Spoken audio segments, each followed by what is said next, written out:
Hey, what's going on, guys? This is Mike from MOBOX, and we are back with another graphics video tutorial. This time I'm going to be showing you how to do this really awesome retro cube triangle effect that I found on Pinterest.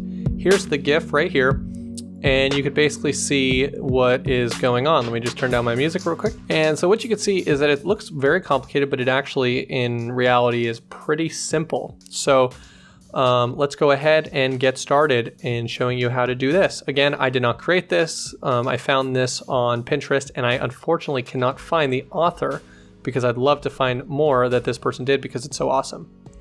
But unfortunately, that's not a reality here. So we're just gonna go ahead and recreate it in After Effects. So here we are in After Effects. I'm gonna, again, turn my music down. For some reason, it just feels so loud. So layer, or not layer, composition, new comp, 1920, 1080 by 1080 is fine. 20 frames per second, I'm gonna change to 30. And I'm gonna set this comp to, I don't know, 10 seconds. So what we're gonna first do is create the triangles. So to do that, I'm just going to come up here and select the star tool. So if you just hold down that, you could drag down a star and create a triangle. Now, if yours is not a triangle, if yours is a star, you could just hit down on the arrow key until it creates a triangle. So I am going to that looks about right. And if you hold shift, it keeps it proportional. And a stroke of 30 looks about right. And if you have a fill, just make sure you select fill to none. So I'm just gonna set up the anchor point, Y on the keyboard, drag it to the center, and then I'm going to align it using the align tool. If you don't have that, you go to Windows, align. So now what we want to do is we want to rotate this, hit R on the keyboard and rotate it, what would that be, 180 degrees. And now we're ready to get started. So what we want to do is we want to unzip this bad boy and come into contents, polystar path, and you notice that there's inner and outer radius. So you can do some cool stuff with this, but we just want to make this radius increase until we have a much larger triangle. So we could even increase this till it's off the border. But we want to make sure that it maintains its proportions and actually is a triangle. So that looks about right. Doesn't have to be perfectly off. So I'm just going to set keyframes there and drag these out and then set both of these to 0. I'm just going to press U on the keyboard to make it so I only see these keyframes, and this is what we end up with. Okay, so one thing that I noticed is that this is scaling not from the center. So what I'm going to do is I'm just going to realign this access point to the center, press Y on the keyboard to allow myself to do that, or I come up here to path behind, and that just moves that. And now I'm just going to align that to the center. Now we have something that looks like that. Now what I'm going to do is come to the effects and presets, and I'm going to search for echo.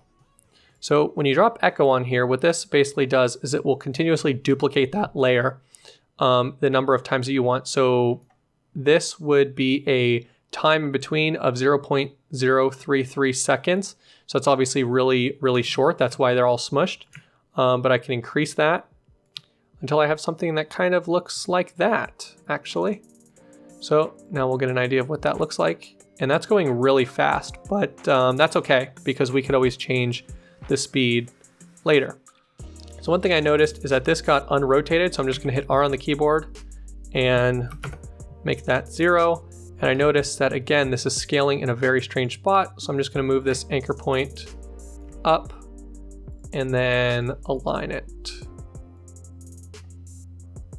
Let's see, I wonder why it's not aligning.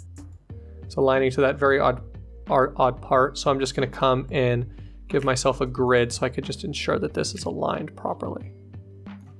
So that looks about right. I'm just gonna get rid of the grid now. So that looks pretty good. Let's see. Now what we can do is, I'm trying to think what we should be doing. I'm actually gonna change this composition size to 1920 by 1080, just so I can get a better idea of the proportions that I'm looking at. I'm actually going to, you know what, I'm actually gonna leave it and we'll come back and we'll see if we need to do anything later. So now I'm gonna make the cube, go composition, new comp. This one I'm gonna be doing 400 by 400. That way it's a square, layer new solid. I'm gonna make this solid just like some random color. And I am going to duplicate this 2 times, Control D. Make sure they're all 3D layers, and now we're ready to move. So you won't be able to tell because this is completely flat, but I'm gonna be rotating these 2 layers just to add a top and a bottom. Set that to 90. Set this one to 90. And now I can move that and snap it to that corner. Grab this, snap that to that corner, and make these 2 sides attached to the bottom. And what that basically allows you to do is, you'll see now this is like kind of like a 3D cube. So that's all we need to do there. Now comp, new comp, and I'm just gonna make this one maybe 1,000. It's 100, 1,000 by 1,000. And drag in comp 1, which is the triangles, which I'm gonna right click and rename triangles. And then the square. And for this square, I need to make sure I hit continuously rasterize and 3D. And make sure this anchor point is up here in the corner. And now we're ready to get started. So I'm just gonna move this triangles layer over until the triangles start, which is about right there. And this I am going to start rotating. So this I'm gonna have to do -45. And here will probably be about 30. And I'm just going to now move this into the center of the composition.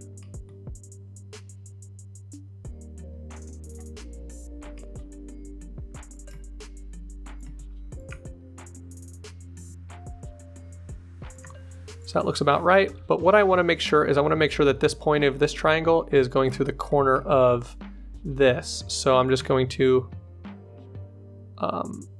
mess with this until it looks like it's going through the corners, which that looks pretty good. Now for my final step is I'm just going to change this track matte mode to alpha comp, and now you have something that kind of looks like that. So this is our starting point. So obviously that's moving really fast. The triangle is very thick and there's not a lot of definition.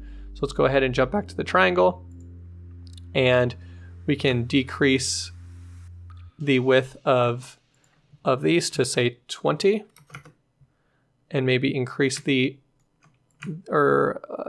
mess with the echo time until they're about as scrunched as we like.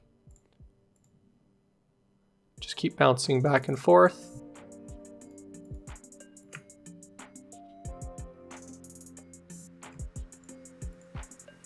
And that looks pretty good. I'm just going to decrease this to maybe 18.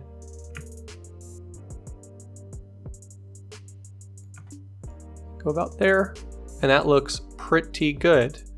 So the beauty of this is that this comp actually only requires a few frames for it to appear as if the whole thing is actually moving. So what I'm going to do is I'm going to come, you know what, I'll actually save that for the next part. What I'm actually going to do now is just come and search for effects for ramp, gradient ramp, and drag this onto the triangles. Move the color spot to about there, the other color spot to about there, and then change these colors to maybe, we could just follow the graphic and make it pink, fluorescent pink to a fluorescent yellow. And now we can start moving and grooving. So what I need to do is actually need to select these and pre-comp them. So Control-Shift-C and pre-comp, move all attributes to new composition.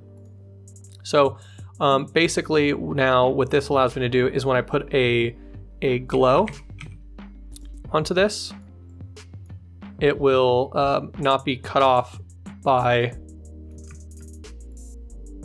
the square. I'll show you what would happen if I did it the other way around.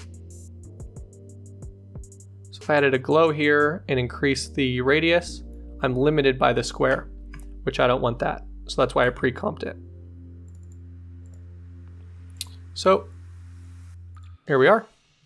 And one thing that you could do to make the glow even more insane is if you go to File, project settings, color settings, and change this to 16 or 32 bits per channel. 16 is probably bright enough for this.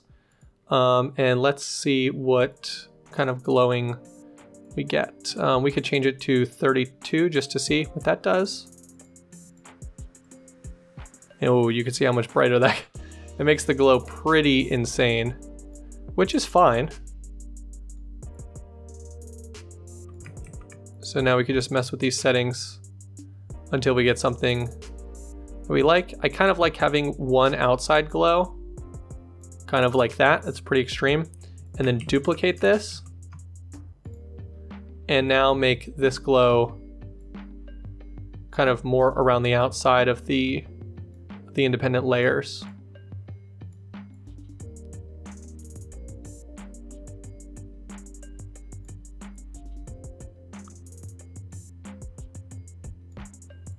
So you could see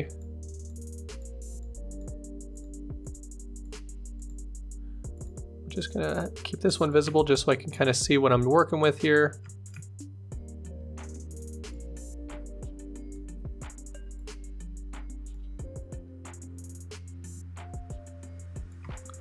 I'll make them both visible.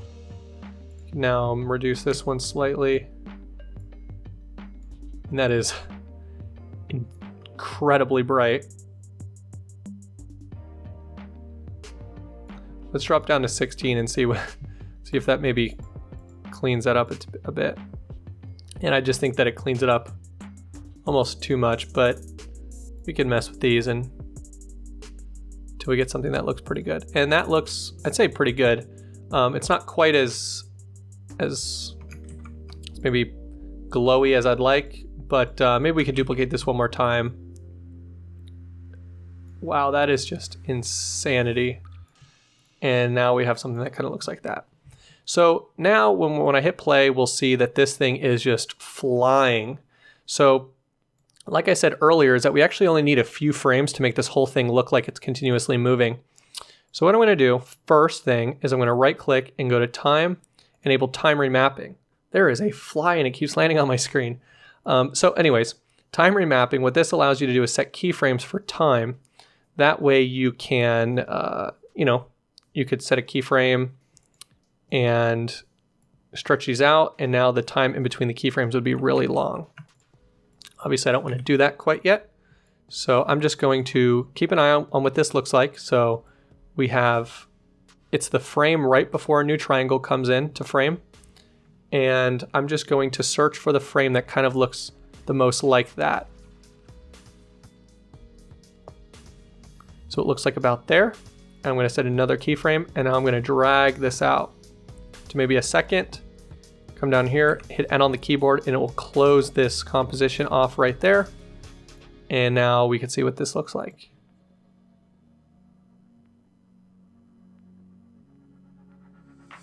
And you can see, and it just will now continuously loop.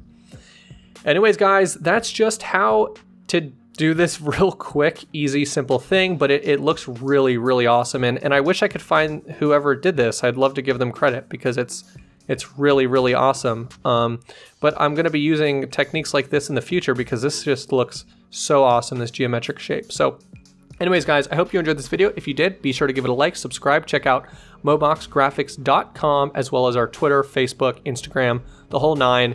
You could find us all over the place. So anyways, guys, thanks for watching.